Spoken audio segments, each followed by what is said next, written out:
असं म्हणतात की रायगडच्या व्यक्तीला गनिमी कावा शिकवावा लागत नाही. राजकारणामध्ये गनिमी काव्यासाठी कोण प्रसिद्ध हे सगळ्यांनाच माहिती. शरद पवार, कारण की महाराजांची राजधानी आहे. शरद पवार हे गनिमी कावा कशा पद्धतीने करत आलेत हे तुम्ही जास्त बघत आलात. म्हणजे गेली 6 दशकं ते ज्या पद्धतीने विरोधकांचं किंवा सत्ताधाऱ्यांबरोबर पण ज्या पद्धतीने गनिमी काव्यांनी त्यांच्या खेळी करतात आणि ते सक्सेस होतात आणि ते सस्टेन करतात ते या राजकारणामध्ये. तर तुम्ही म्हणजे तुमच्यासारखा नेता किंवा तुमच्यासारख्या नेत्यांनी किंवा अजितदादांसारख्या नेत्यांनी, तुम्हाला माहिती की पवार हे ज्या पद्धतीने गनिमी कावा करतात, तुम्ही विश्वास कसा ठेवलात की ते भाजपसोबत जातील म्हणून? ते चर्चा वगैरे चालतात, ते तर स्वतः म्हणतात की मी डायलॉग सगळ्यांशी ठेवतो, पण ते जातीलच असं कशावर? आणि तुम्ही इतकं विश्वास ठेवतात आणि सांगतात की हो जाणार आहेत म्हणून. तर म्हणजे कसं काय पवारांना ओळखता नाही आले का तुम्हाला अजूनही?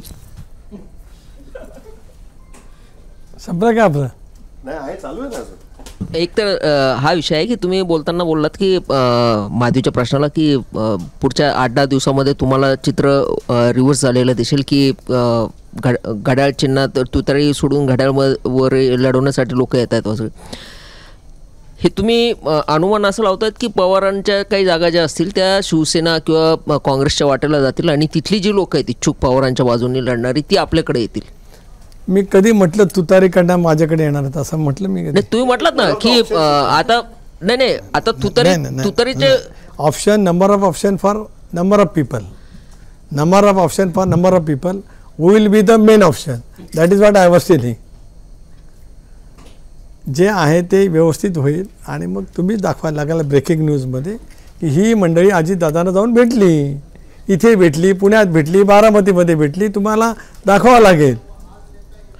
बरं, एक याचं सगळं आलं असं समजा. अच्छा, म्हणजे तुमचं म्हणणं आहे की सगळ्याच पक्ष, महाविकास आघाडीकडचे सगळेच लोक कुठल्याही पक्षातले आमच्याकडे यायला तयार असतील. वाचना वायू हरी सो नाही, त्याला मला एक थोडंसं आणखी परत थोडंसं क्लॅरिटी याच्यावर पाहिजे होती की ज्यावेळेस आपण म्हणतो की लोक घड्याळ सोडून तुतारीकडे चालले, त्याचा अर्थ असा होतो की मागच्या वेळेस लोकसभेमध्ये अजितदादांना फक्त 4 जागा मिळाल्या. त्या 4 जागापैकी 2 जागा त्यांना इतर पक्षाच्या लोकांना आपल्या याच्यात तिकीट देऊन त्यांना लढवावं लागल्यात.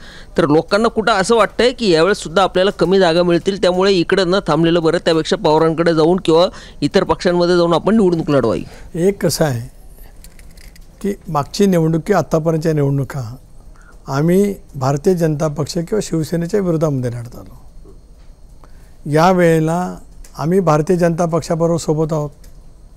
यावेळेला शिंदेसाहेबांची जी सेना आहे म्हणजे ती पण अधिकृत सेना आहे. जसे आज आम्ही अधिकृत आय सेट, कारण निवडणूक आयोगाने निर्णय दिला म्हणून मी म्हणतो आहे. तर त्यामुळे ते आहे, त्याच्यामुळे हे ऑप्शन असे जे काही तयार वेगवेगळ्या ठिकाणी होतात त्याचं कारण ते आहे.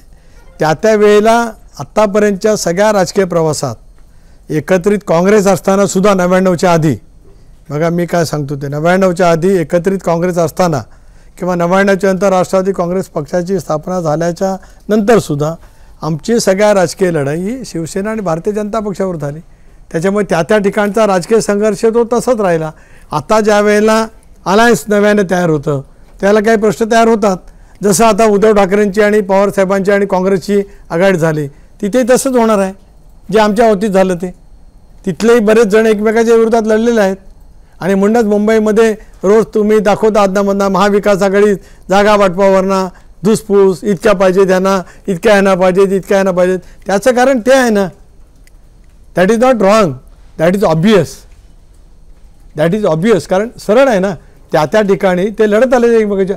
मुंबईमध्ये प्रामुख्याने लढाई अनेक ठिकाणी शिवसेना विरुद्ध काँग्रेस झालेली आहे. राष्ट्रवादी काँग्रेस मुंबईमध्ये फारसा रुजला नाही. यावेळेला सांगतो आम्ही जास्ती जागा निवडून नेऊ.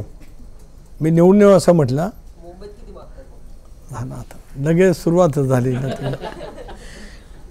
नेक्स्ट